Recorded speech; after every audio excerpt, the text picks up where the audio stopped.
Hi, I'm Marina Sirtis, and you're going boldly with Beyond Trek podcast. This is Beyond Trek Podcast, your source for Star Trek on social media and around the web. I'm Big J. I'm Watney. And I'm Dag, the Trivia Master. You can find us on Facebook at Beyond Trek Podcast and on Twitter at Beyond Trek Pod.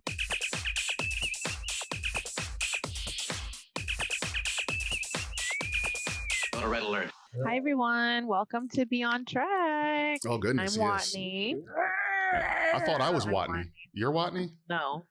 We're Okay. all Watney. We're all Watney. Jace had too much Romulan ale this afternoon. The Watney Yes. was the friends with the Hey, but today we have And I'm Big J, and that's very Dag. Yeah. cool Big J and Dag. guest. Oh, nope, wrong way. We have a cool guest. down here. There we go. Yeah. Mike, welcome back to the show. We talked to Thank you you. Good like to be here. 6 months ago. Yeah. Go ahead and remind our audience what you do and how cool it is. Sure.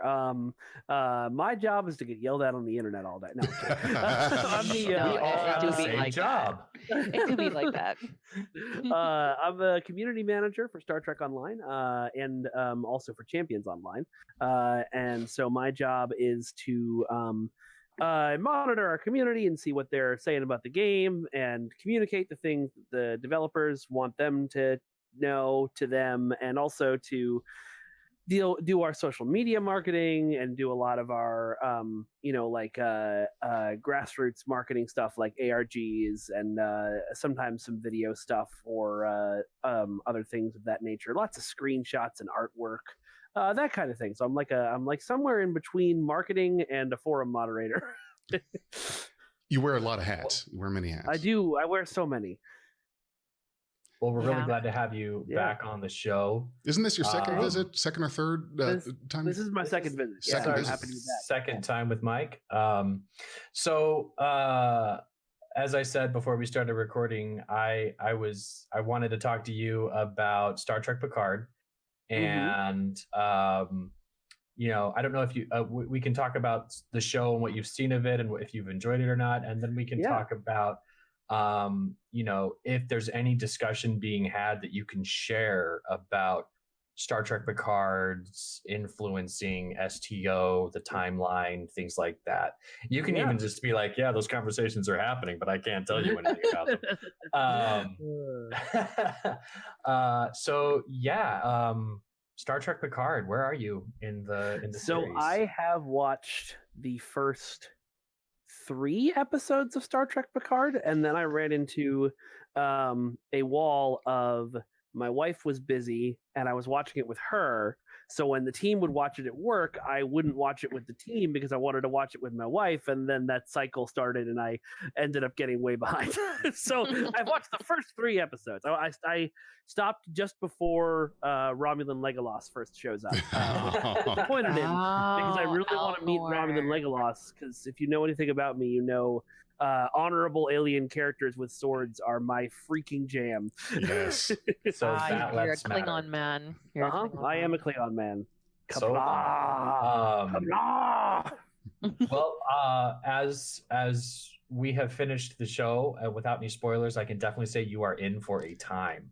Yes. And That's what I've heard. Your time may be a little bit different than ours because we went week by week, episode to episode. You have the opportunity to binge. Yeah, which all of I will that. hopefully be doing at some point. I would during take that opportunity because the Yeah. show is kind of meant to be Right, and binged. I was It's even completely serialized. I So I should do just a complete binge rewatch to see if it changes my experience. But episode to I'm episode sure there's is going to be stuff that you didn't notice the first time. You'll be like, I don't know Yeah. about that with Dag because he kind of is the detail man. He Yes. like Dag when does we're not miss reviewing. anything. He's like screenshotting like all the flashbacks to like get the exact thing that we saw, even though it was like a 1 frame. Like, I might notice new things because that's just my brain doesn't compartmentalize like that. there was but- somebody who did that with, it was with Rise of Skywalker, they went through the big final fight scene and screenshotted all the spaceships so they could catalog everything that was there. And I was just like, thank you for doing that work for me. Let me just tell you, doing a review with Dag, it's great. It was a lot of nostalgia for me because it was like watching film after the game. So we would, we'd be in the film room with a coach and you'd be going through the plays, almost frame by frame of this play and that play, rewind a little bit. And so yeah, with Dag, it's kind of like you're watching your film, the highlights. Yeah. I was putting together like 60 to 80 slide decks and shared that. Oh my God. That sounds amazing. Those would include also so there were days when we would record same day as the episode came out, and I would have watched the episode 3 times before we went to record because I need to pull content that I want to talk about, but also I need to do screenshots. And so there's somebody who's at like CBS metrics going, why is this account pausing 800 times while reviewing? What's going on there? Oh God. Who is this guy? Who is this maniac? But I also had a trivia component that would link, here's this reference in Picard to this thing that happened in this one obscure episode. Oh yeah. So definitely as the resident trivia person on the team, I'm cross-referencing everything. We'll have to, if STLV actually happens this year, we'll have to have you as the Beyond Trek representative for a big trivia contest. Yes. Get you and Al and some people in there. That would be great. Well, we call Dag the trivia master. Yeah. Dag is a trivia master. Maybe that's something we should do. Actually, maybe I should get Al and you and some other people on like a big Zoom call or a Discord call and do like a trivia contest for one of my streams. That might be something I do. I actually have Streamlabs OBS template for trivia. Yes, it's beautiful. We've been trying to make a Beyond Trek production called The Nth Degree, which would be a trivia game show. That sounds awesome. And his slides look beautiful. Yeah, the slides I've got like 50 something slides in trivia right now. I had a 100 slide deck, but the computer died in December, so I'm rebuilding it better, faster, stronger. You got to break it to make it better. We have the technology. So let's get into the meat of why we're all here. First of all, we are recording this in the middle of the COVID-19 pandemic, so we're all stuck at home. Yes. You may hear spoilers, audience. We're not going to hold back on that. But Mike hasn't seen it. Right. So we're going to hold back up until episodes 4 and later. But let's talk about STO and the involvement that this new show, Picard, has had that you can share with us. So I think, we all had a little bit of trepidation when they announced, hey, we're going to do a new TV show and it takes place 10 years before your game. That game that you put hundreds of years not hundreds of years, but 30 years in the future in the hopes that you wouldn't step on anybody's toes. And so we all kind of went, okay. Luckily, the lovely thing has been, CBS has been super, super supportive of us in our game ever since they started doing this new stuff. They, our team, our writer, and our lead designer Al Rivera go down to. Sorry, that's two different people. Our writer Paul Reed and our lead designer Al Rivera go down to CBS in LA on occasion and talk to them about stories and where we're thinking of going in the future, where they're thinking of going in the future. Obviously, there's some stuff in Picard that we didn't have in our game. For example, the Mars not currently on fire in our game. That's a problem. But it's going to be on fire for thousands of years. No. No, not currently on fire. So there's some stuff that we're going to have to figure out. One thing that I heard, because we've been kind of debating what we want to do, whether we want to say, okay, STO is officially like another timeline from the Prime timeline. Are we, something else? But then somebody realized there's a mission in our game, and a fan messaged us about this, and I'm forever grateful. There's a mission in our game where you are attempting to wipe out the Iconians, who are starting the Iconian War and causing all kinds of trouble throughout the galaxy. And so there's this desperate, dangerous plan that people do to try and erase the Iconians from history. And as a result, a lot of mucking around with time travel is done, especially with the what's it called? The ship from Voyager. The Relativity? The Relativity. No, the one that's maybe it's Relativity. No, it's the oh God, I'm gonna have to look it up. The one that Red Foreman was the captain of. No, not Red Foreman. There's a ship that's Anorax. Anorax. Yeah, yes, the time Anorax. ship. Yep. Yeah, Anorax. So the Anorax is the captain of that ship. Mm-hmm. Oh, okay. Yes, but the ship is now called the Anorax in our game. Anyway, Okay. the Anorax does a lot of erasing things from the timeline and stuff like that. And so all of that time travel obviously changed the Prime timeline a little bit, even though you fixed a lot of it. And that's where all the changes in Picard come from, and we're done. Wow. That's... I don't know if that's the official answer, but that's an answer that works. A fan emailed to us, and both Al and I were like, oh. Mm-hmm. It also helps explain why 7 of 9 in Picard is way different than she appears in our game. Right. Although it doesn't explain why. Oh boy. Because if you go to see 7 of 9 in our Delta Rising expansion, she acts like 7 of 9 in Voyager. 7 of 9 in our most recent content launch, Legacy, acts like Picard 7 of 9. Mm-hmm. And those take place after each other. That's so totally fine. You just... Oh wait, but I think the Anorax thing happens after you meet 7, so it's fine. It all works. Yeah, things can get weird. You're gonna have to sit down with the. Sorry. In Back to the Future, Doc said it best. We're gonna skip over the changes in the timeline, and we'll be fine. Forget about it. Nothing will be wrong. Yeah, no. As a longtime justifier of the J.J. Abrams versions of Star Trek, my mom just was so mad about 2009 when it came out. It changed everything. So I made this one video on YouTube justifying how it makes sense. And basically, if you travel back in time to a point where your interference changes the future of that point, and it interferes with time travel events that would have happened in that timeline, then it can simultaneously change the past of that timeline leading up to that event. Yep. So that's I think straight up declaring it was an alternate universe was the smartest thing they ever did for that movie series, because otherwise if they were presenting it as like, yeah, these are the adventures of young Kirk and Spock, everybody would have been like, I will have your head. Right. But by having them be like, no, it's just an alternate universe, timeline's changed. It is, and that was how they honored what happened before, because everything that happened before is still there. It's just we went this way. And that's I really liked that. That movie came out the year I got married, the first one, and we went and watched it like 12 congratulations. times. Whenever we get stressed out about wedding planning, we'd be like, let's go see Star Trek again. Love it. Every time I rewatch that series of movies, I get reminded of all the events that could still happen. They could still run into V'ger. They could still run into the Nomad probe. All those cool things. The whale probe.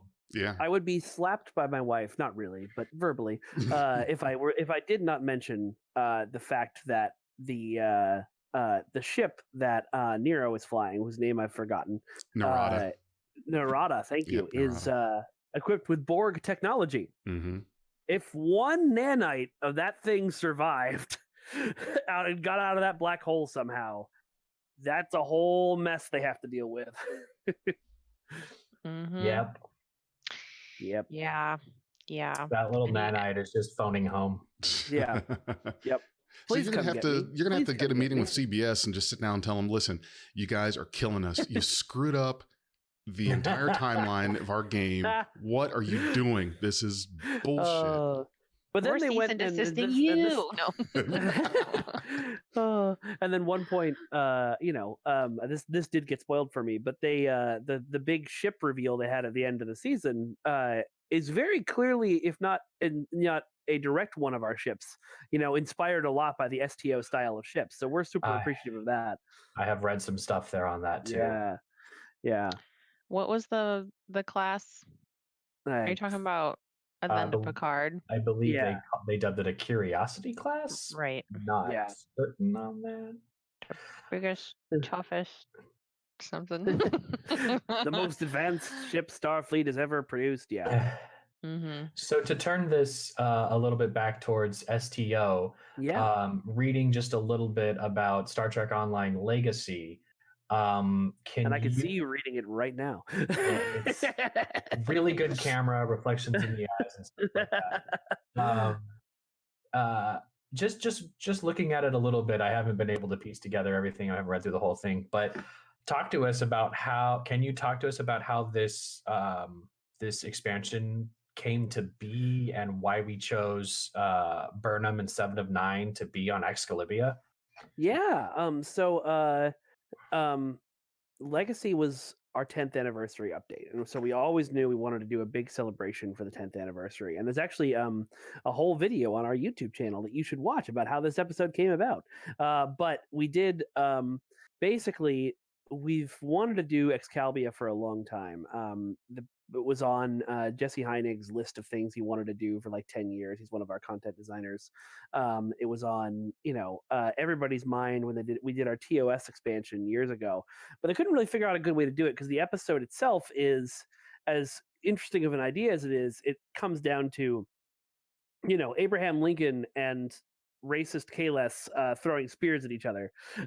So there's not a lot of there's not a lot of ways to go from there.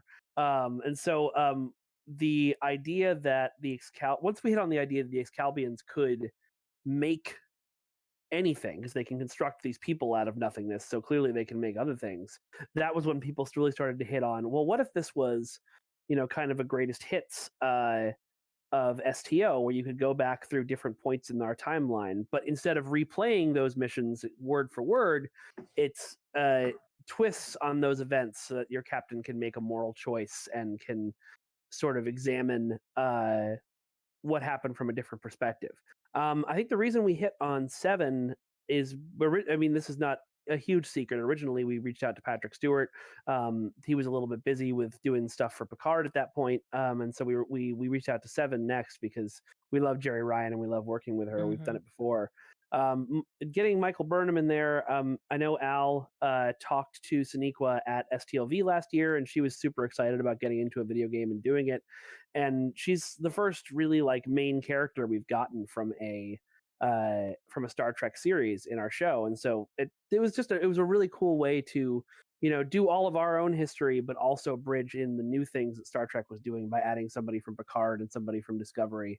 And sort of show the continuing legacy of our game, which is that, we're a Star Trek theme park. Anything from Star Trek that you want, we will have eventually, we hope.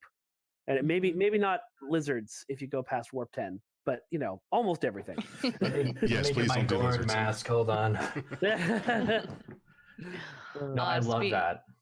Speaking of anything, I noticed that March 25th, there's a post about Tholians. Yeah, we have. They're awesome. First of all, you want to talk a little bit about that? I'm just interested. Sure. Yeah, Tholians are a big part of our game. They were part of a couple of our major storylines. They're a big part of the TOS expansion because of all the time travel involved in that, and a couple of our more temporal stuff. And they pop up every now and again. I think the post you're referring to is we have these red alerts that go live every now and then. There's a Borg one, a Tholian one, an Alachi one, Zenkethi one, and they're basically fun little events for a weekend where you can play the event over and over, and get some cool marks for it. But yeah, we updated the Tholian designs from the original. We made them these kind of techno spiders. Chatty wants to say hi, apparently. Yeah. And we have lots of cats on this show, so yeah, good. It was really, really cool. I think also I'm not entirely sure how much of this made it through, but I know for Star Trek Year 5, which is the TOS comic that's coming out from IDW right now, we have a really close relationship with IDW.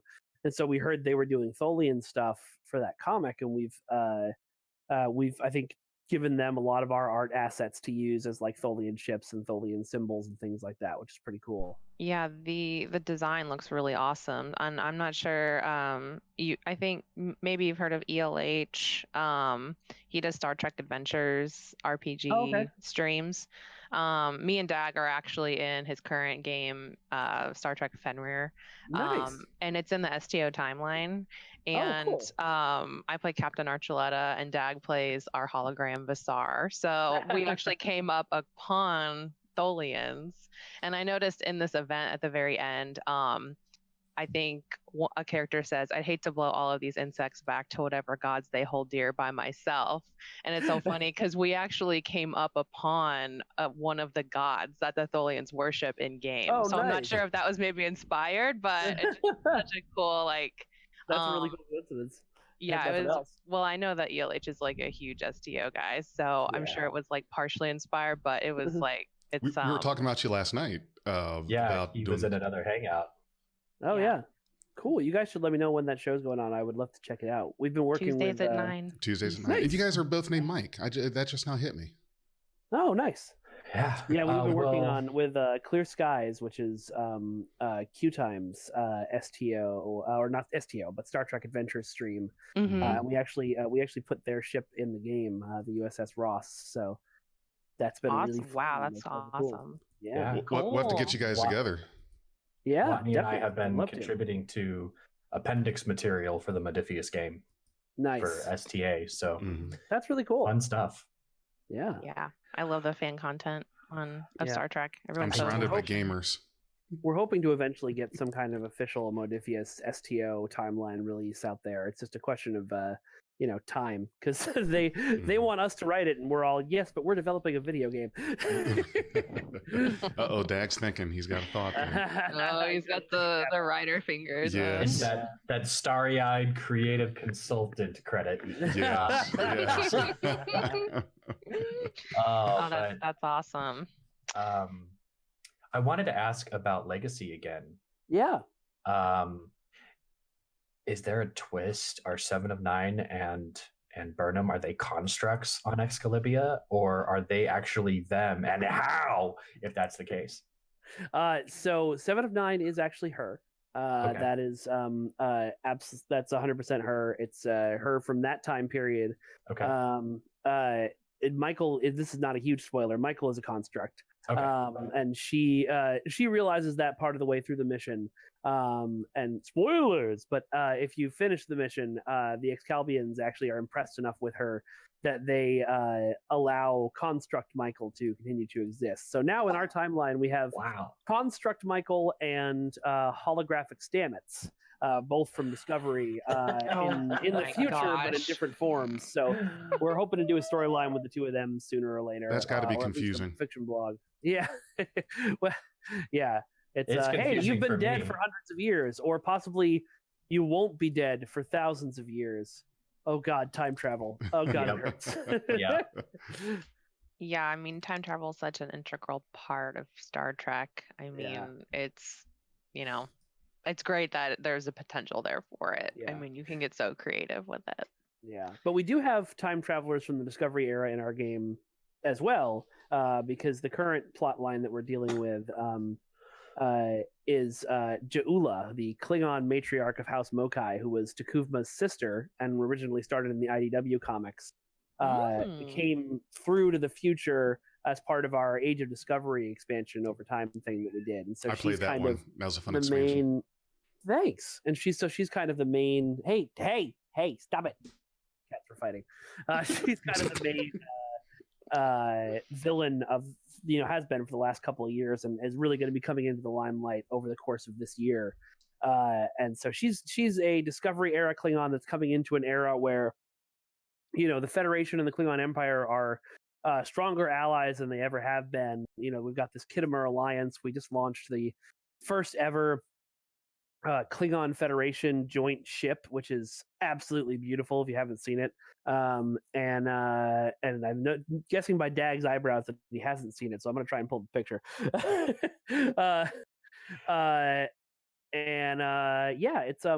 So she's coming back to that era, and then she's going to have a rather large difference of opinion with Jempak, the current chancellor of the Klingons, and we'll see where that goes over the next couple of months. Right on. Wow. It's so vast, just your guys' writing. It's like Yeah. I mean, it's crazy. been 10 years. It's Yeah. crazy how much stuff we've done. Yeah, just churning it out. Playing this Yeah. game since release, and that's let's see, when did it come out? Was it 2009? I want to say with that. Yeah, I've been playing since then. Now off and on. Well, they came out in 2011, actually, not 2009, but yeah. STO? Yeah. You just did your 10-year last year, though, right? Well, that just makes logical sense. It was 20. I remember, and I don't know. Yeah, well, it was here's the other reason why I remember. Maybe we're counting beta in this. I've forgotten. I remember when STO 2010, came out. February 2nd. That's right. There we go. Okay. So yeah, so quite 2020 a would be long, like MMO. Like, I mean. Yeah. Well, me and my son play that. My son Nacho, who's also part of our Beyond Trek productions here, he's been on some of the podcasts with us, and he's really good at that game. We play together quite often, and it's one of those nice like father and son moments. We'll play some STO together, and he's gotten better than I am, and it's like that's a great accomplishment to be proud of, is when your kids get better at the games than you are. And he just, with STO, he just eats it up. And I've gotten a little bit behind, but he's got these nice ships and all this stuff, and I'll buy him a ship or a pack, here or there, and we fly around. The most recent thing we got was the Galaxy class, the Dreadnought refit, the ones that look like from All Good Things.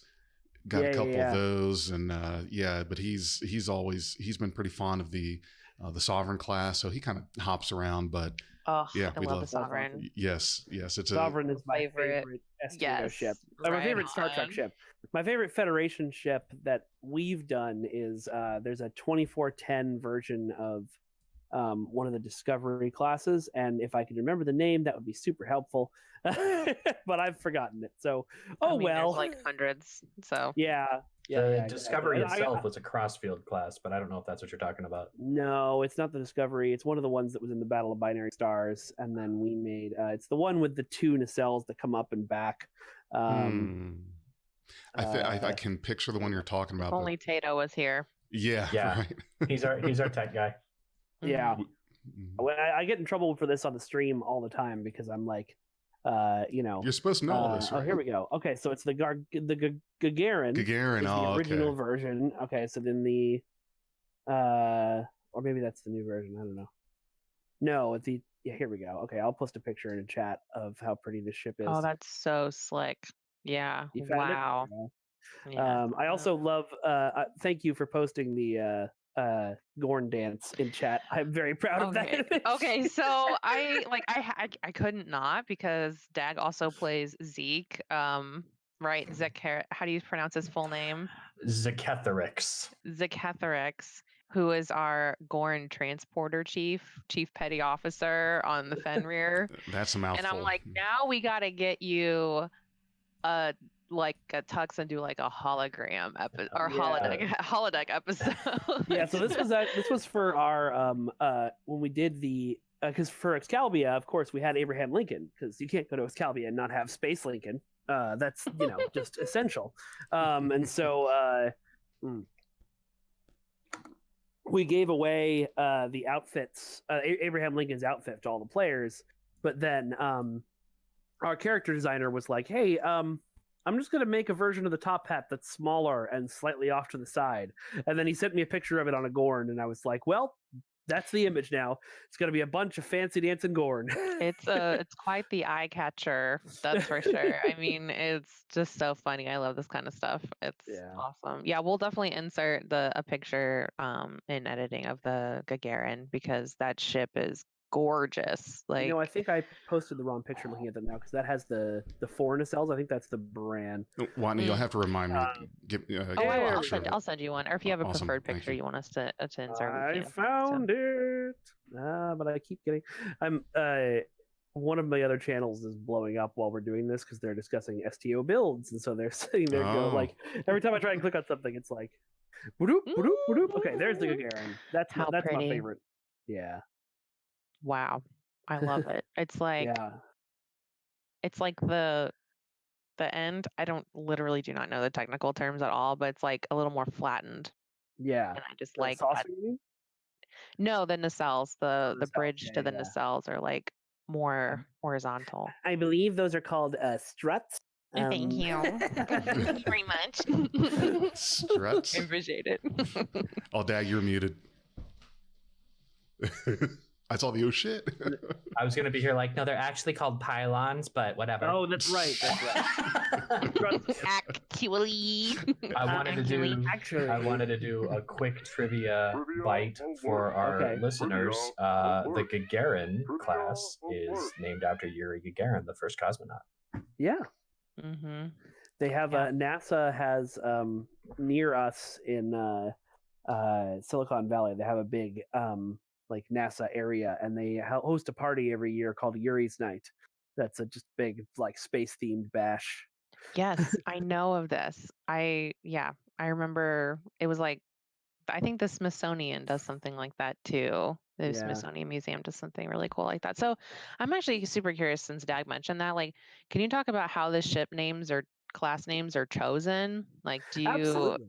I would love to know more about that. So generally it's different for every ship. It's a conversation usually between our systems designers and our ship designers. So when we're designing a ship, the system designers are the ones who make up, like, decide what class that ship is going to be, what powers it's going to have.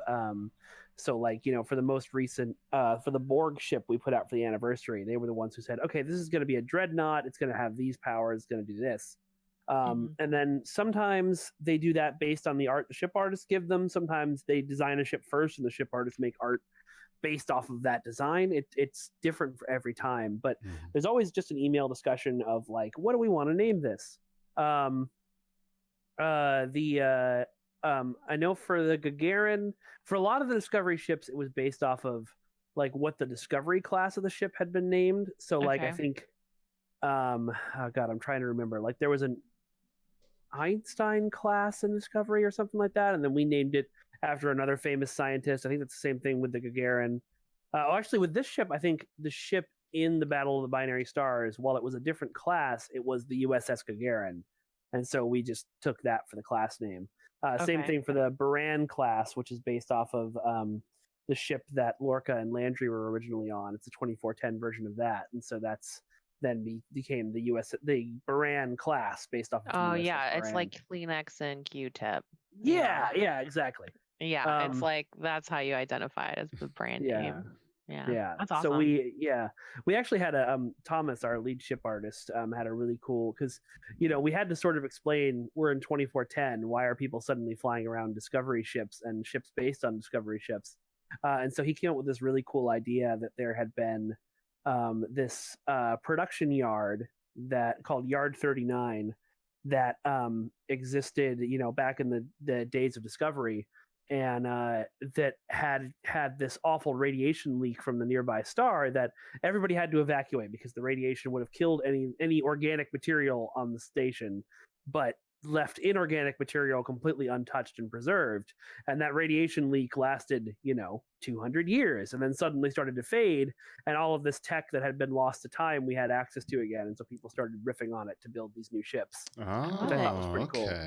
I love a good justification. Yes. Right? So say we all. That was creative. So say we all. Yeah. So for the like events that you have in your weekend events, or like maybe long-term events or storylines, what is the creative process for that like? Is it you have your lead writer who comes up with these ideas, or like is it like a group effort, or what's like the process behind that? Is it different for every event? It's a little bit it depends on the thing that we're doing. So something like an event like a red alert, like a weekend 3-week event, like we're doing the First Contact Day event right now. Some of that we'll start with the producers. We'll say, hey, during this time period we'd like to do a 3-week event to have some more players log into the game, give people reasons to come and play. And then the content designers and we'll and all of our designers really will get together and decide what kind of event they want to do, and then work on it from there. In terms of our ongoing storylines, that's usually a work between our lead designer Al Rivera and then the content team, and so they'll sit down and talk about, usually there's some idea they have in place already. Like for the year of Discovery content we did, it was, we want to make sure people who watch Discovery and join our game immediately can make a character in the Discovery era, because that's what they're familiar with. And so then it was, how do we make a story that makes sense for them to start in the Discovery era and end up in 2410 where the rest of the game takes place. For the storyline that we're working on now, it's I know a germination of an idea Al had like 2 years ago that we've been sort of pushing off to one side while we did Discovery things and anniversary things, and now we're finally ready to tell that story. And so that then went from, okay, well, here's where I want to end, how do we get there? And they had to they get together and sort of plan out like a year of storylines, and then start working on each of the content drops and episodes from there. So with like produced events like April 5th, First Contact Day, what's the lead time for, like, say producers say, I want this to happen? How far out do they have to let you know before you can activate that? Usually we want to do this can happen up to a year in advance. The actual start working on it is like 3 to 4 months, sometimes 2 months if it's on a really tight turnaround. The First Contact Day event we already had, which was the model rocket event, has been around for a couple of years, but the new patrol that came with it, One Night in Bozeman, I think was like a 2-month effort by one of our content designers. And if you haven't played it, that's going with 7 of 9 back to the events of the First Contact movie and fighting the Borg. It's really fun. I've got to get caught up on this game. Jeez, I'm missing so much. It's hard to find the time though, because when I do have the free time, there's a lot going on. Yeah, well, when I do have, you know how it is when you have free time, you're thinking, okay, wait a minute, I'm forgetting to do something. I'm gonna build a playset for my children. Like that's what you spend your free time doing. Like that's a priority for sure. Although that being said, for some strange reason, when this all went down, we saw huge boosts in the number of players of all of our games. Really? Oh, for some strange reason, your player numbers went up. Yeah. I mean, there are weird spikes with everything. I mean, I think alcohol sales have just gone through the roof. Everyone's trying to make their own fun at home, Yeah, exactly. So, absolutely. Dag, you're muted again. There we go. I have an idea. Okay. Can we get like a Warp It League? It's like Rocket League, but with actual spaceships. You want to have spaceships playing soccer. I want to have spaceships playing space soccer. Oh, okay. I will pass that on. All I heard was I might actually download the game. No, actually, I have installed STO, but I'll be honest, like the controls for me have been kind of a learning barrier. I need to really get used to them, and I just haven't done that yet. Definitely, we're a 10-year-old game, and a lot of our design language is based on what MMOs were doing 10 years ago, which is very different. You play a modern, it's much more action combat and rolling around and dodging attacks. We're still, especially on the ground game, we're still very much in the, press 1 to shoot, press 2 to shoot better mode. Well, isn't there a lot of that foundation you can't change?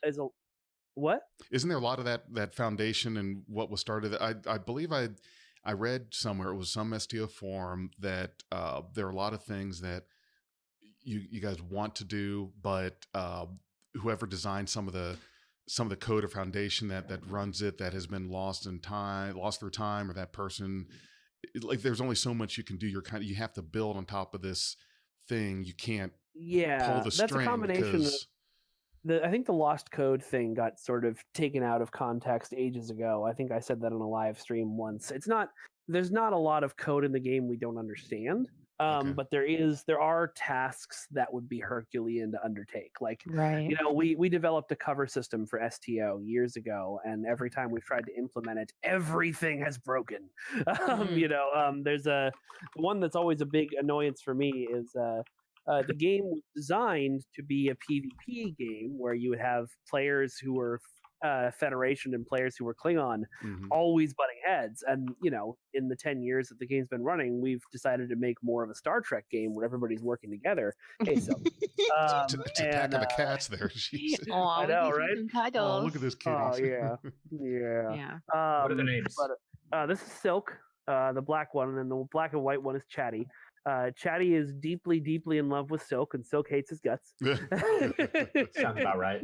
Yep. Oh, I've had that kind of cat dynamic in my house before. It's very interesting. You're my boyfriend. I don't like you. we got Chatty when we were Chatty and the three other cats you can't see were all born in our backyard, and so we brought them in with the idea of like, we'll foster them and then we'll adopt them out, and never. Then you fall in love. Right. Yep. Right. The moment we let Silk into the kitten room for the first time, Chatty was like, I love you. You are my best friend. I'm going to follow you everywhere. And Silk was like, what is happening? He's so close to me. Personal space, social biting your distancing, brother. please. Stop biting your brother. He's just trying to cuddle you. That's so cute. Okay. No biting. Oh, we're so mad. The ears, the airplane ears. Oh. Can't get over it. Just 1 second. Someone is knocking. Hold on. Okay. Awesome. I just love learning about the inner workings of how stuff like this gets created, because I have like kind of my own creative process for writing, and obviously like it's a bunch of fan content, but I just love to hear how you guys kind of collaborate and like the lead time for your projects. And it looks like we have a new guest on Beyond Trek. Would you introduce yourself, please? Hey everybody, this is Zeke. Just want to say hi. Zeke. Okay, Zeke. That is the worst Goran voice I've ever heard. We're gonna have to workshop that. He's from Brooklyn. I'm gonna need you to put it back here. Do a little guttural growling with that thing. I'm speaking. You got that many teeth and you're from New York? I don't believe you. Nobody likes it when I do this to them because they feel like it's intimidating. So I took. Hey, live your truth, man. Don't let them be intimidated by you. So I took a language lesson in New York, and people are a lot more friendly now. Yeah, I honestly like I think his Dag's plan for Zeke was to do the growl, but we are role playing for like 2.5 hours sometimes, and I'm like, please keep your vocal cords. We need you as a host. Like we need you here with us. I've been playing a Klingon in an off and on Star Trek Adventures game at work, and trying to keep my voice down in the Michael Dorn range all the time. Yeah, I always forget. Just do the Batman. Yeah. Michael Dorn actually said his voice dropped doing that role for 15 years. Really? I would believe that. Wow. I know a guy who played a pirate at a like a pirate museum in Florida for like 10 years, and he can't stop doing the voice. Like, you just talk to him in a normal setting and he's like, yeah, this be my voice. That's all I got now. I can't switch back. But then we've got when you're Zeke, in character for that long. the Gorn from Brooklyn. So the apparently Starfleet Admiral Gorn from Brooklyn. right. Is there another Starfleet headquarters in New York? Maybe. There's probably like a Starfleet warehouse in New York, Yeah, he's Admiral of Logistics. Like the United Nations building is now like the United Federation of Planets building in New York. That makes sense? Yeah. It's an office. Buddy. It's a satellite office. That makes sense. I think I've seen it on 23rd in Yonkers. Hey, are you copying my voice? Are you mocking me? I'm not. No. This is just my voice. What are you talking about? I'm not mocking anything. Zeke, how's the pizza in Brooklyn for Gorn? How's the pizza in Brooklyn? It's not alive. Like, it's not bloody enough. Everything on it's chopped up and dead already. So like, it's kind of lame. Oh my God, dude. At STLV 2 years ago, one of the restaurants was serving gach, and it was, it was dead. It was noodles and steak, but it was so freaking good. It was just like this garlic noodle steak thing they came up with. Oh, it was great. That's awesome. Yeah. Cool. I think we're probably going to go ahead and wrap. Did you have any other thoughts for us, Mike, today? I think, when did you say this episode is coming out? A couple weeks. Okay. Yeah, like a week from Monday. Right. Week This from coming up Monday. next Okay. is a episode. No, that we then I did. have nothing to say yet. Oh, But when you watch right, this right. episode, keep an eye on our social channels and stuff. We've got some cool things that I think will make some longtime players very happy coming to you very soon. More and more fun stuff coming down the line. We've spent, like I said, about a year and a half doing discovery storylines.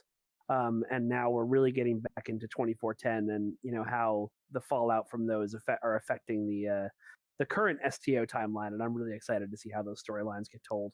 Oh, real And quick, speaking- I do have a question. I might have an answer. Okay. So the game has been out for it was 2010. 10 years, 2009. 10 years. Yeah, because I've been playing since launch, and it seems like, oh my god, it's been that long. So when the game started, it was 2409, and then at some point 2410. So the question I've got is, is there a reason why there's only been like 2 years? 2 years in a 10-year game. Right, in a 10-year game. It's something that I actually forgot it. We went to 2411 this year with Legacy. Okay. I've been saying 2410 because I'm used to that. But you're right, it has only been 2 years, and oh boy, has a lot happened. I think it's something that our lead designer feels passionately about and staying in those particular years. I don't really know the reason why, but yep, canonically, everything from the Klingon War to the Iconian War to all of this stuff with Ja'ula has happened in the space of 2 years. That's ridiculous. It's a little crazy. If Bart Simpson can be a kid for 30 years, this is fine. It's true. Okay. I mean, this game has Right. aged more in 10 years than Bart Simpson has. In 30, so. You're correct. I mean, that's You mentioned earlier, stay tuned to your socials. Do you want to do a shout out? What socials are we looking for? We are at Trek Online Game on Twitter, and we are, if you just search Star Trek Online on Facebook, you'll find us.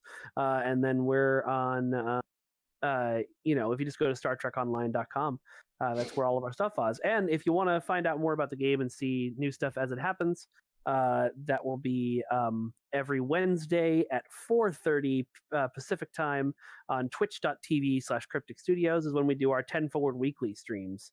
And if you want to subscribe to that channel as well, we're going to be having some more unscheduled streams with artists and things like that coming up soon. So that'll be fun. I love it. Yeah, we'll definitely tune in for that. That's nice. Dag, do you have any trivia? You have any trivia lined up? Well, that's what I was, we talked about that on the show. And I'm now excited about that idea. I might invite Dag over to see how he compares to, Al and some other people. Yeah, I don't have any trivia for this episode, but I'm starry-eyed thinking that there's something off the ground in the future. Yeah, I'll think about it. Let's see what other representatives we can get. I wonder who Priority One's trivia guru is.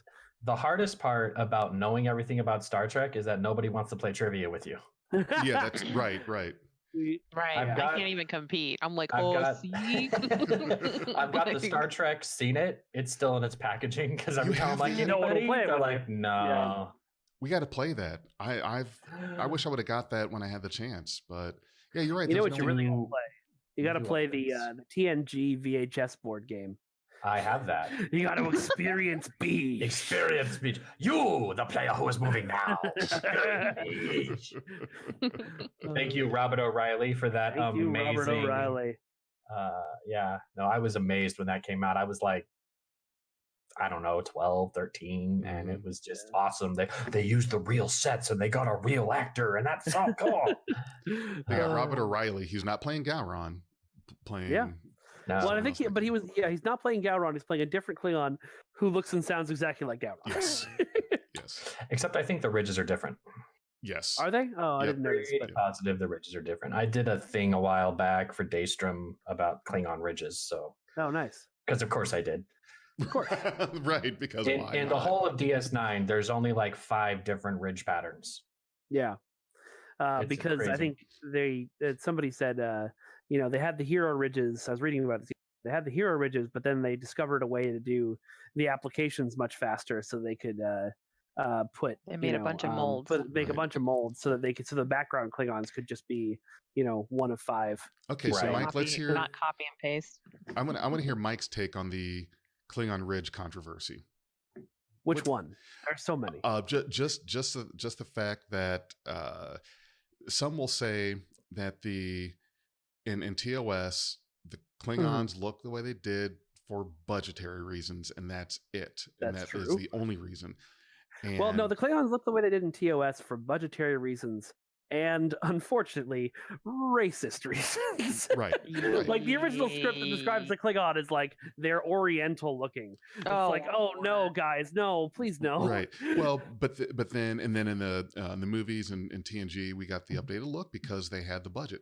Then DS9 had to go and make a canon reference to the change, and that just fueled the spark of fandom.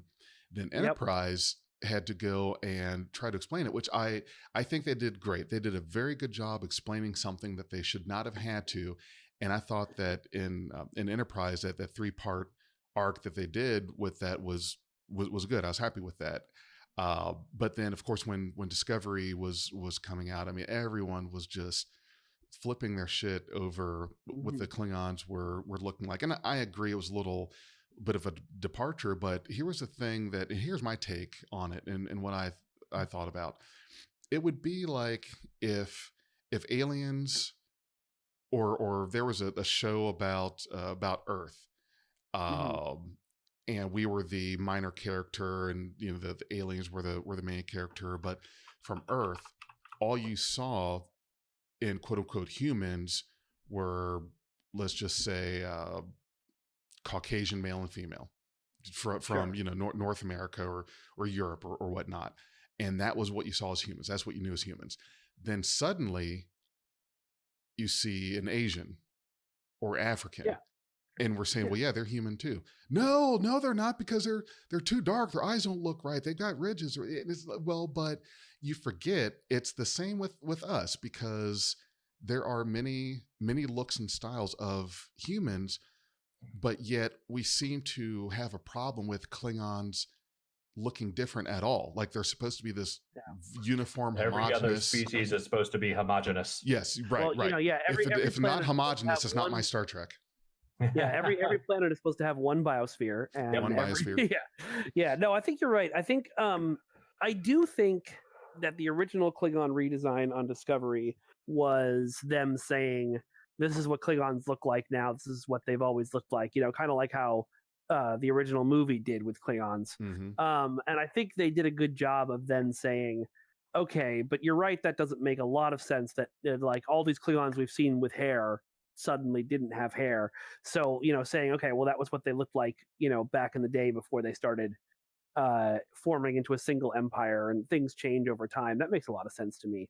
I've never really, been bothered much by things that have to change because of production. Like, I mean, it was pretty obvious that Klingons looked the way they did because that was the cheapest way they could do it. And the original Star Trek had a budget of $2 and a can of beans. As we get more and more advanced, more and more people are going to try and put their stamp on things, especially with the new techniques they have. There's a whole thing that goes on back and forth throughout history with all the fandoms right now, that, what do we slavishly respect canon, or do we try and tell our own tale? And I think you've got to try and tell your own tale. I think you've got the writers of today. If you try to completely slavishly respect canon 100% of the time, you're going to end up with an inferior product because you're not telling your own story. And I think canon is important, but I don't think it's the be all and end all. And I think a lot of the rage that people have in their hearts for, like, well, that didn't work because that console was blue, or that character wasn't, wouldn't have said that because, a different actor's playing them now, or a different writer's putting words in their mouths. Yeah, I could see the frustration, but at the same time, like, just take a deep breath and enjoy the story for how it is, or don't enjoy the story for how it is, but focus, enjoy it or don't enjoy it based off. If you don't like the choices that were made story wise in Discovery or Picard, that's one thing. But just to hate on a whole show and tweet things like Roddenberry's rolling in his grave because Klingons have different forehead ridges. Like, let's not go there. Right. Yeah, we don't need to do that.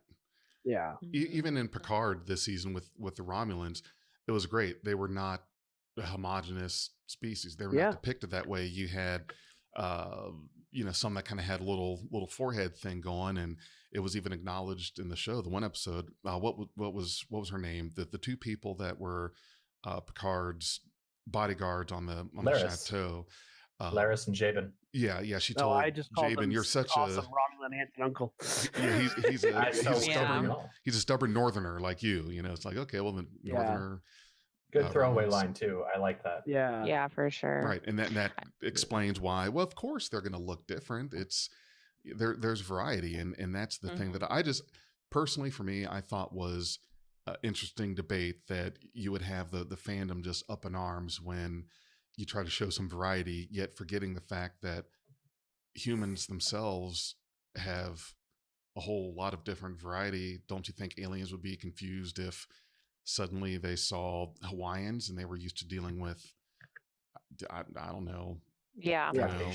It's like when you look at like TNG and then Voyager and DS9 and like that specific group of series, everything is like so homogenous in how it's depicted because it's from the same like time frame ish area. It's the same production crew working on it. It's the same creative teams working on this, and so they left their mark. But that is so beloved. That work of series is so viewed as such the like pinnacle that it's very hard for people to like let that go. And I think the whole Romulan thing in Picard, how they have them split regionally, is kind of builds upon that. It's not necessarily like crossing out canon. It's just like building on it, which I think you should be able to do if you're creating this kind of content. You're right, Watney. Well, Mike, thank you so much for joining us again. And I know thank you so much for having me. It's been a lot of fun. I've got the play set and stuff set up for the kids. You know how it is on Saturday, and it's gotten nice. So grass cutting is now in my future, but oh boy, I think Watney and Dag have all got the online social life has gotten a lot more prevalent now with Zoom and all that. So that's great. But yeah, Mike, thanks for coming on with us again. We should definitely do this another time. It's always a joy to have you. I'd love to. It's been fun. Yeah, been an absolute pleasure. Thank you so much. Thank you guys. All right, everyone have a good day. Thanks for listening to Me on Track. Stay indoors. Thanks, everybody. Stay indoors. Don't cough on anyone. Social distancing. And social distance. Yes. Wash your hands. Yep. Goodbye. Yes. Bye. The wind does not respect a fool. Stay inside. We are Beyond Trek Podcast. Lower your inhibitions and surrender your years. We will add inspirational and hilarious Trek content to your day. Your attention will adapt to subscribe to us. Resistance is futile.